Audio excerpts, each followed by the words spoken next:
Hey guys, it's Richard with Farm Faith and Finance. Hope you guys are doing great today. Want to discuss Nark Carney's recent speech at the World Economic Conference over in Davos, Switzerland. Mr. Carney gave probably one of the most consequential speeches ever given on the international stage regarding the role of the United States in the world, especially with regard to the financial institutions. One thing that most Americans accept is that we are not beloved by the rest of the world. In fact, most of the time they resent us. We're a newer country. Most European countries have been around for thousands of years. China brags that it's been around for 5,000 years. And yet here's a country that's just turning 250 years old this year who's setting the agenda. Everyone is following, we're leading, and a lot of countries don't realize that. They actually kind of resent that. And what we're seeing today, especially in Mr. Carney's speech, is this idea of a China pivot, or a China-EU pivot more appropriately. The U.S. has a GDP of right around $29 trillion. Now, that's massive. We're the largest GDP in the world. China has their GDPs at about 19 trillion, and the EU, if it became a federation like a lot of the EU members want, it has a GDP of $22 trillion. Now, over the last 15 years, China has been kind of extending itself on the world stage, but it's been doing it through economic means, not through military means. They've been engaged in something called the Belt and Road Initiative. Essentially, they go into impoverished third world countries, or global south, however you'd like to call them. They lend money to these countries to build infrastructure. They have Chinese companies that actually come in and do the actual building of the infrastructure. So a lot of countries are very grateful. They're building ports, airports, and things like this. The United States, on the other hand, has about 70 military bases around the world, and it really has been using its military since post-World War II to promote business.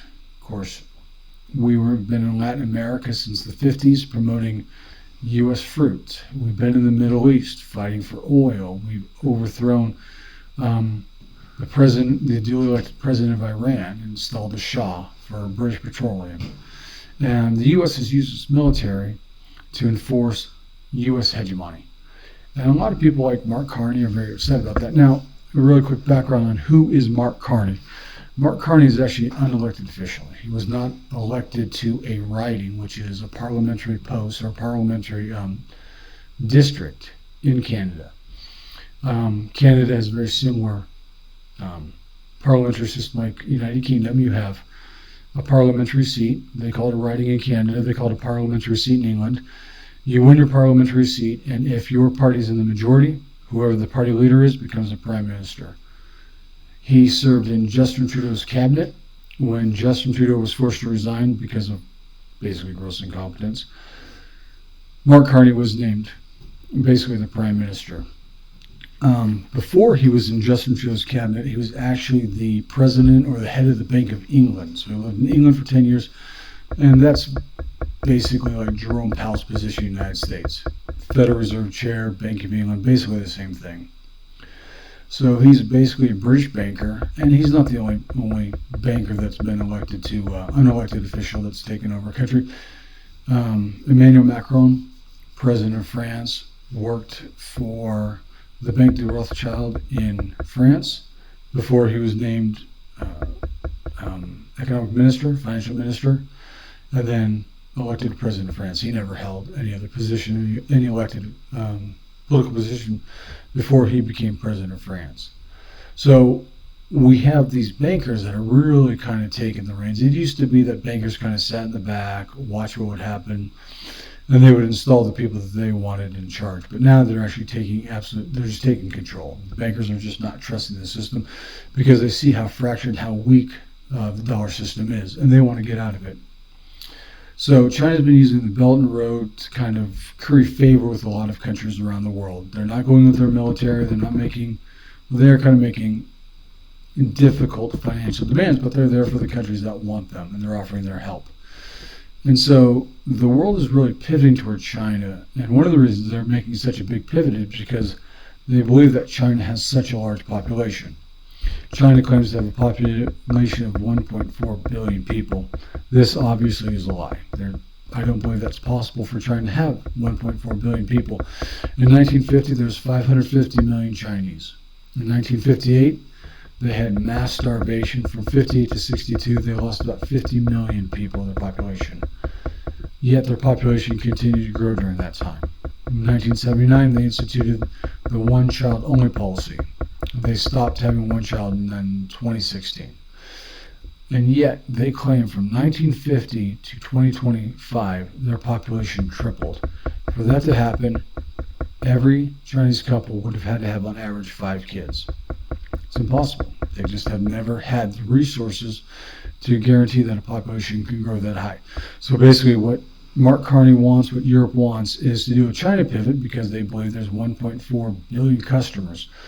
On top of that, we can see Ursula Andres, the head of the EU, is in China with Modi. They want to move toward a China-India, basically manufacturing and also consumer base. If they got those two countries, that's about 2.93 billion people, 3 billion customers. The United States, on the other side, only has about 330 million people.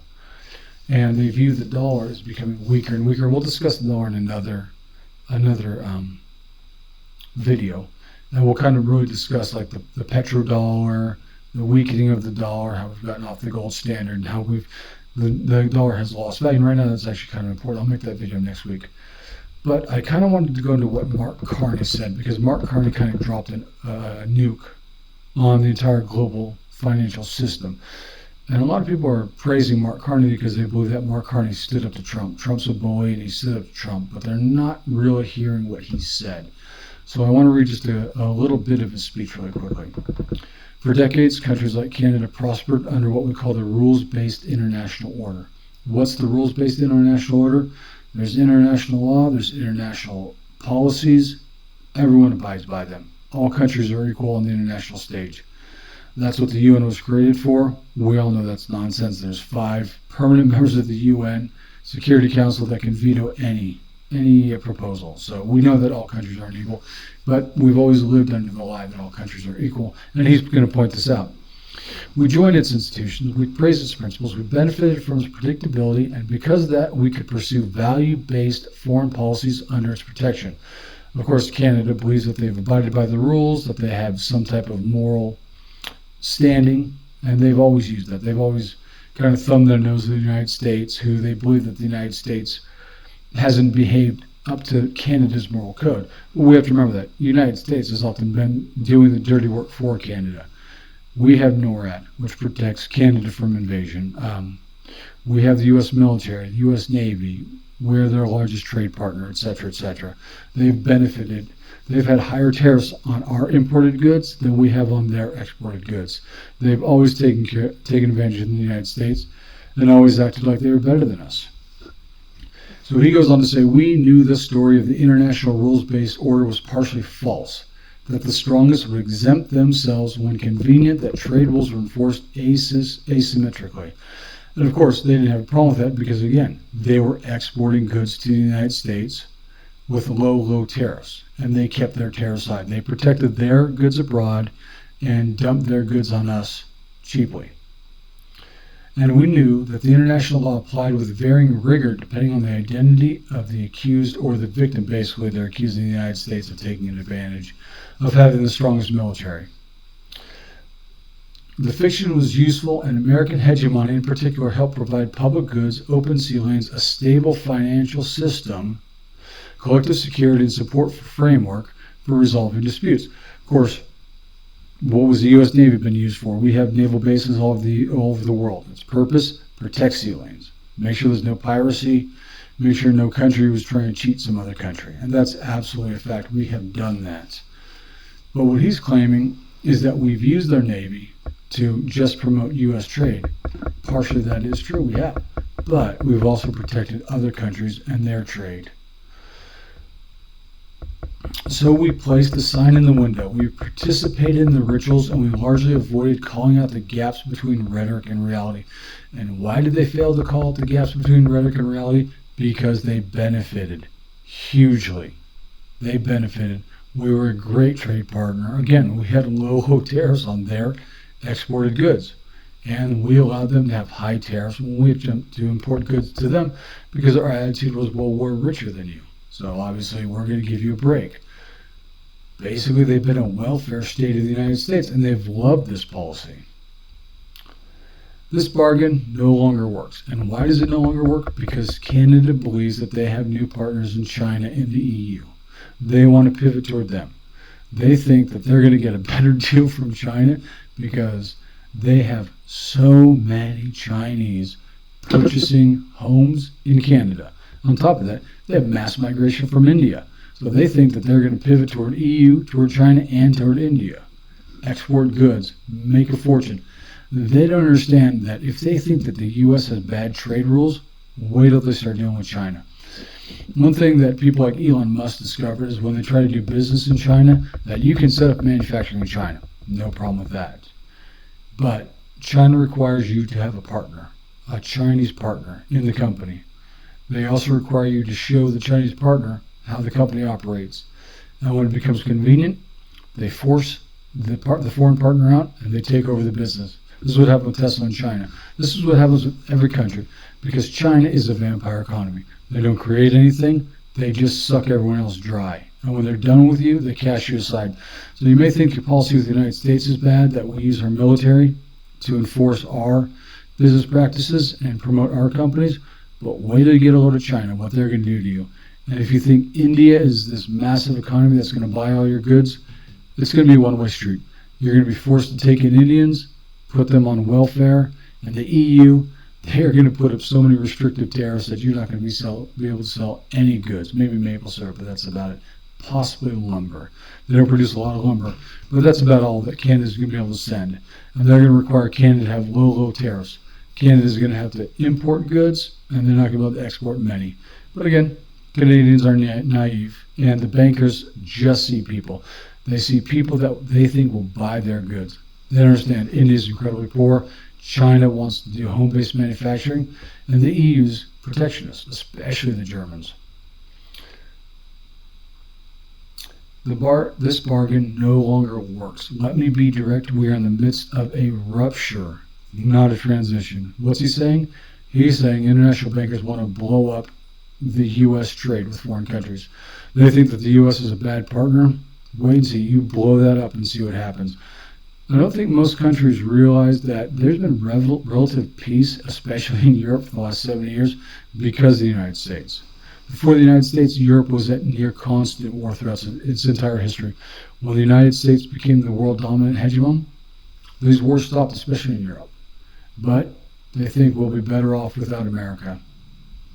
You cannot live with the lie of mutual benefit through integration, when integration becomes the source of your subordination. Canada is subordinate to the United States, of course, obviously, because they have 30 million people, we have 330 million people. They have virtually no military, we have the largest military on earth. You are subordinate. But you benefit from this. You don't worry about the United States invading you. You don't worry about the United States putting military bases in your country, forcing you to do business. The trade has been one-sided, your benefit. And he says, and we are rapidly diversifying abroad. We have agreed a comprehensive strategic partnership with the EU. Good luck with that. Wait till they impose their tariffs on you. Including joining SAFE, the European Defense Procurement Arrangements, we have signed 12 other trade security deals on 4 continents in 6 months. The past few days, we've concluded new strategic partnerships with China and Qatar, negotiating free trade pacts with India, Philippines, etc. So what's he saying here? He's basically saying that we're going to go to China. But we have to remember, too, he was the head of the Bank of England. He's not just speaking for himself. He's literally speaking for central banks around the world. They want to kind of put America in the back, focus on China, EU, and even India, because they believe right there that's the future. Again, EU and China's combined GDP dwarfs the United States. That's going to be larger. But what they don't realize is that Canadians and Americans kind of view each other as similar, if not the same. They'll be viewed in Europe and China and India as foreigners. They're going to put their own people first. You know, these bankers don't quite understand that. They see only upside. They don't see the reality. Well, hope this helps. I would encourage everyone to listen to Mark Carney's speech. He basically gave the game away. He's basically saying, we're done with the United States. We're going to see what happens, especially with the rise of gold and silver. Obviously, China and Russia are buying those up like crazy. One of the reasons is gold and silver hedges against inflation. We see huge inflation in the United States on the US dollar. I'm going to kind of discuss that in a later video, what the true rates of inflation are and how basically the central banks have encouraged spending over savings by encouraging inflation. Well, that's all for this video. I hope you guys enjoyed it. If you disagree with me, leave a comment. If you agree with me, please praise me. All right, talk to you soon. Bye.